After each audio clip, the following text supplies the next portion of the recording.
Terima kasih. Ini pada datang semua ya. Semua apa enggak nih? Terima kasih silaturahminya di hari Idul Fitri ya, hari Idul Fitri 1 Syawal 1445. Nah ini setiap tahun Idul Fitri aja. Pada tahu nggak nih artinya nih? Ini yang pesantren-pesantren nih siapa nih? Umi juga dulu pernah pesantren ini. Alang, gimana? Udah tahu belum artinya Idul Fitri yang sesungguhnya? Udah tapi kurang.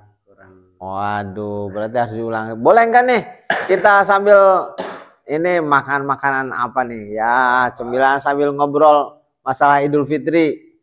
Sebentar. Boleh nggak nih? Boleh. Oke. Kita ngobrol ya. Jadi begini. Idul Fitri ya. Orang sudah tahu artinya Id kebanyakan. Hari raya aja gitu.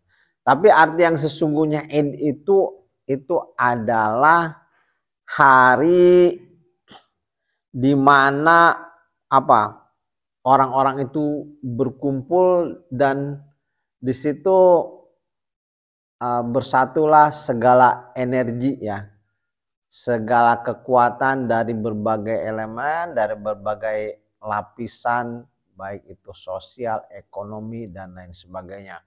Yang kaya, yang miskin, yang belum belajar, yang sudah belajar, yang sehat, yang sakit. Biasanya di hari raya itu kan kumpul semua.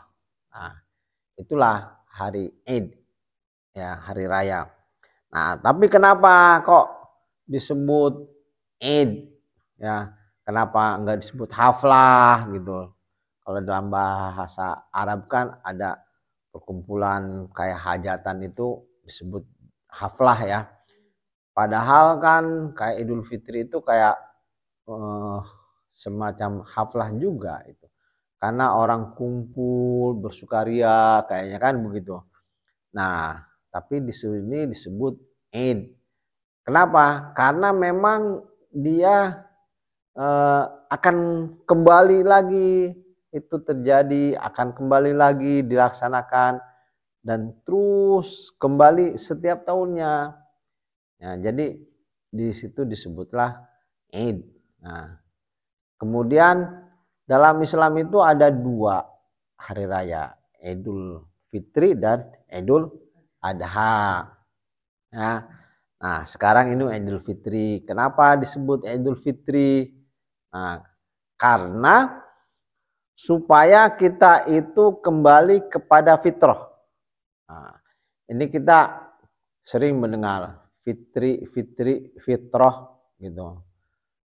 Terus apa sih sebetulnya arti fitrah itu? Ya kan? Ini yang mungkin kita sudah agak melupakan. Bukan gak paham, tapi udah agak lupa-lupa lah dikit. Nah, kita segarkan lagi sekarang nih. Jadi fitrah itu adalah kondisi awal, kondisi semula ketika Allah menciptakan kita gitu. Ketika kita baru lahir gitu. Nah, seperti apa? Nah, Akila ingat nggak waktu baru lahir seperti apa? Lupa kan? Nah, ini ya nggak inget lah, orang namanya bayi. Nah, jadi ketika kita baru lahir itulah kondisi awal.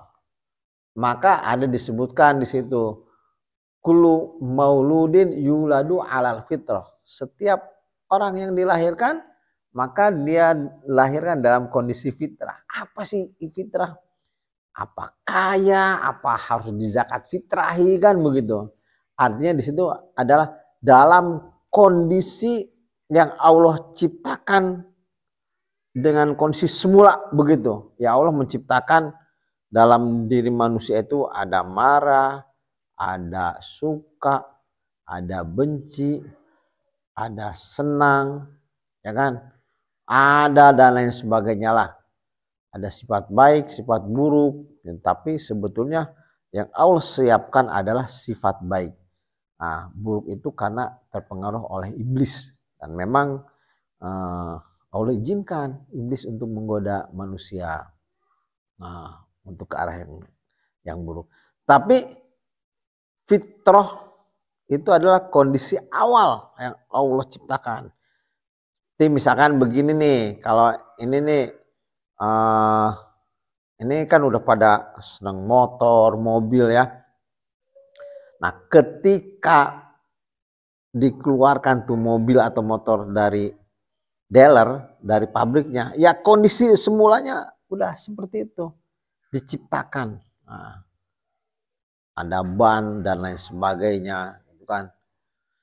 Nah, kita juga demikian, ternyata diciptakan dalam kondisi fitrah. Fitrah itu balik lagi artinya ada kondisi awal, kondisi semula, ya udah Allah bekali bahwa agamanya kamu harus agamanya Islam.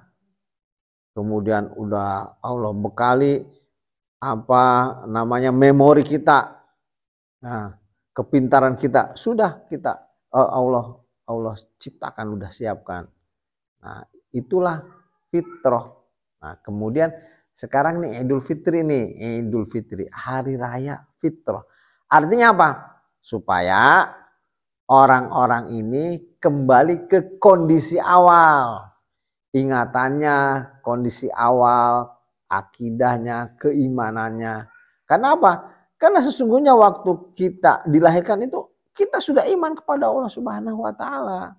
Nah, cuma dalam perjalanan kan biasa itu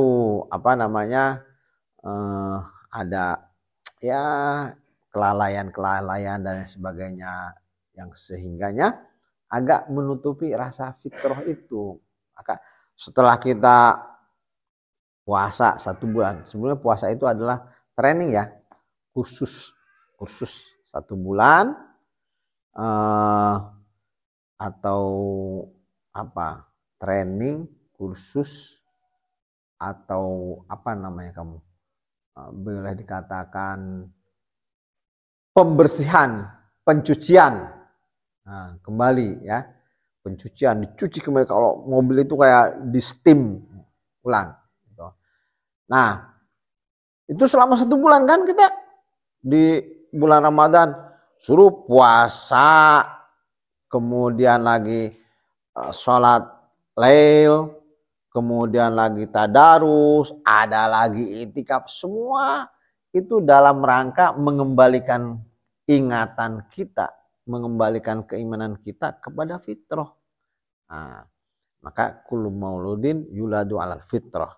Ketika kita udah di tempat nih 1 bulan, diharapkan kembali kepada fitrah itu, kondisi awal, keimanan yang kuat, kepercayaan kepada Allah, siap untuk ibadah. Kan lagi disebutkan kan wa ma khalaqtul jinna wal insa illa liya'budun. Nah, tidak aku jadikan jin dan manusia kecuali hanya untuk ibadah. Cuma karena kita tadi lupa dalam perjalanan, akhirnya ya ibadah-ibadahnya lalai-lalai gitulah. Nah, ini diharapkan setelah ditempa, maka kembali kita kepada fitrah. Maka kemudian di hari Id itu, kita di hari raya hari ini nih, kita ingatan kita, hati kita ya kembali kepada fitrah. Oh, ingat dulu saya waktu baru lahir kira-kira begini ya. Kita nggak ingat lah waktu dilahirkan. Akila ingat nggak waktu dilahirkan gimana? Nggak inget kan? Tapi Akila kan udah pernah lihat bayi waktu lahir kan? Maksudnya baru-baru lahir, lihat kan? Nah, seperti itu, nggak punya apa-apa kan bayi waktu lahir kan?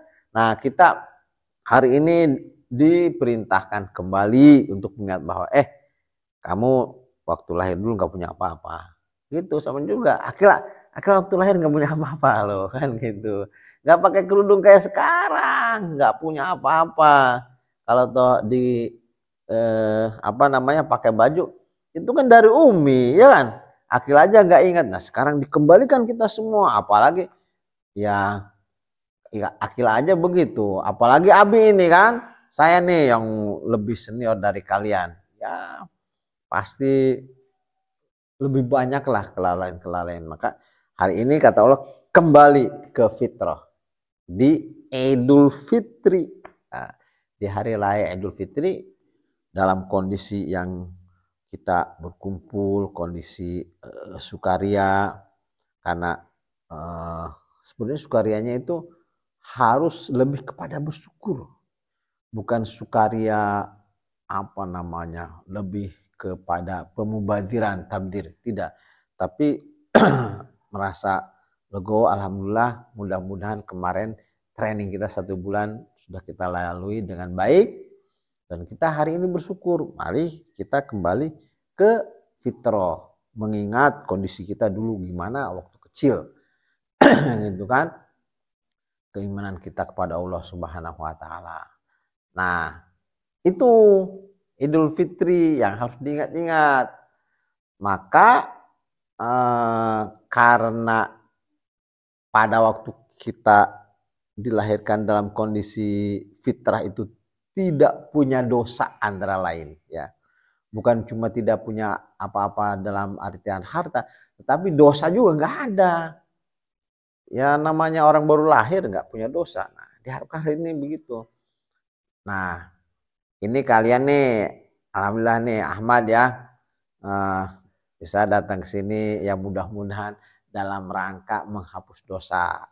Ya, Ahmad, kamu banyak ini kan mengabaikan perintah-perintah saya waktu di Meranggen kemarin kan, senyum-senyum aja kamu baru inget. Nah nggak apa-apa, Ustadz maafin sekarang. Nah gitu juga Ustadz juga minta maaf ke Ahmad nih, supaya kita dosa-dosa kita inilah lebur karena saling memaafkan ya. Karena kesalahan sesama Bani Adam itu akan hapus setelah kita saling memaafkan. Ya, nah kalian datang ke sini, saya yakin dalam rangka melebur dosa, ya kita maaf-maafan. Nah, sehingga tadi supaya kembali kepada fitrah. Nah, termasuk nih kita kan pada mudik ke sini. Saya juga mudik sih sebetulnya ini. Kan minta maaf ke Mbah gitu. Ya, khawatir puasanya nanti nggak terima karena ada 3 golongan tuh yang Jibril alaihissalam langsung berdoa kepada Allah dan diaminkan oleh Nabi Muhammad, yaitu kata Jibril, 1, jangan diterima puasa orang yang durhaka kepada orang tua. Nah, saya tinggal punya mbah nih di sini, jadi datang jauh-jauh juga untuk minta maaf. Kemudian puasa istri yang durhaka pada suami, gitu kan. Nah, yang ketiga, orang yang tidak memaafkan sesama muslim. Nah, kita semua muslim di sini semua muslim kan? Nah, itu. Jadi harus saling memaafkan. Nah, akhirnya tadi udah minta maaf belum ke ini tetangga-tetangga sini, ke saudara-saudara sini. Di sini semua saudara. Udah kayaknya harus minta maaf supaya puasa kita diterima. Kalau diharapannya dosa sudah tidak ada, puasa diterima, hasil dari puasa menambah keimanan kita, ketakwaan, ketawakalan. Nah, mudah-mudahan kembali betul-betul kepada fitrah seperti anak bayi. Mana tuh si Jihan tuh masih bayi, dia kan nyantai aja, dia nggak takut kelaparan. Kenapa? Allah kasih rasa tawakal pasti dikasih rezeki gitu. Itu dalam hatinya si Jihan udah ada begitu, walaupun melalui nanti rezeki orang tuanya gitu kan. Nah, kita diharapkan begitu, sudah ini ketawakalan kita kepada Allah Subhanahu wa taala tambah kuat lagi. Itu ya, kira-kira paham nih ya. Sekarang sekelumit tentang ya Idul Fitri gitu. Tapi nggak puasa boleh nggak? Mudik nggak puasa. Oh. Oke, kemarin ya. Oh, ya boleh aja. Itu bab lain tuh, Akila. Artinya bab puasa dalam kondisi safar, ya. Dalam kondisi perjalanan, nggak apa-apa. Tapi harus dibayar loh. Nah, Akila kemarin puasa nggak? Nggak. Oh, ini tuh harus dibayar ya nanti. Jadi ada kan di dalam surat apa itu? Surat apa tuh? Al-Baqarah ya kalau nggak salah. Kan bilang begini. Allah bilang begini. Faman syahida minkum syahra falyasumhu. Barang siapa yang menyumpai, yang mendapatkan, yang menyaksikan bulan Ramadan, falyasumhu, hendaklah dia saum.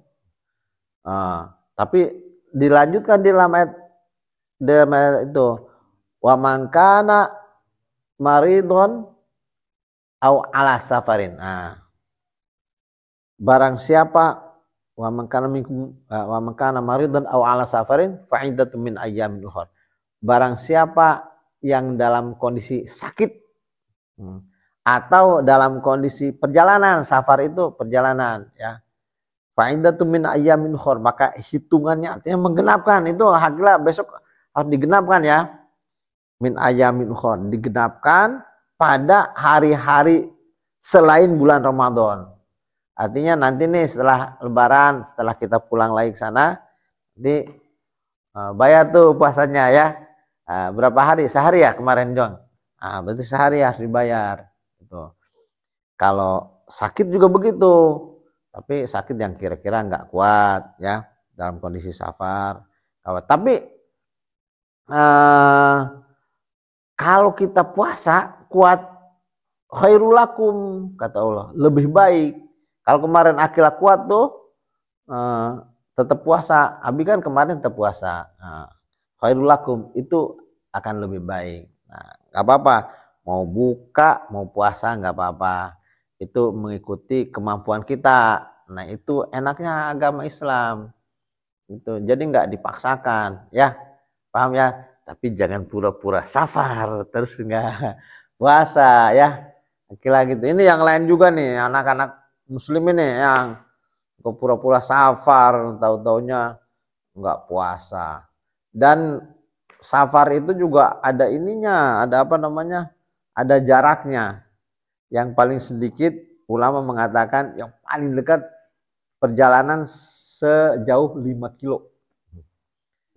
Tapi Imam Syafi'i mengatakan safarnya itu melakukan perjalanan kira-kira sekarang itu sejauh 135 kilo.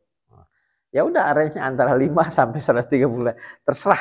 Ini jangan pakai perdebatan, terserah kamu dan keimanannya kamu. Orang saya juga kemarin puasa kok. Enggak masalah ya. Jadi udah itu jangan diperdebatkan. Yang penting kalau yang enggak puasa hari Ramadan kemarin dibayar ya. Kalian ingat ya. Yang enggak bagus itu adalah yang enggak puasa sama sekali. Dia cuma ikut Idul Fitrinya doang. Gitu. Oke ya. Mudah-mudahan bermanfaat ya. Sekali lagi saya minta maaf nih sama semuanya atas segala kehilafan dan kesalahan selama ini ya. Taqabbalallah minna wa minkum ya. Demikian. Assalamualaikum warahmatullahi wabarakatuh.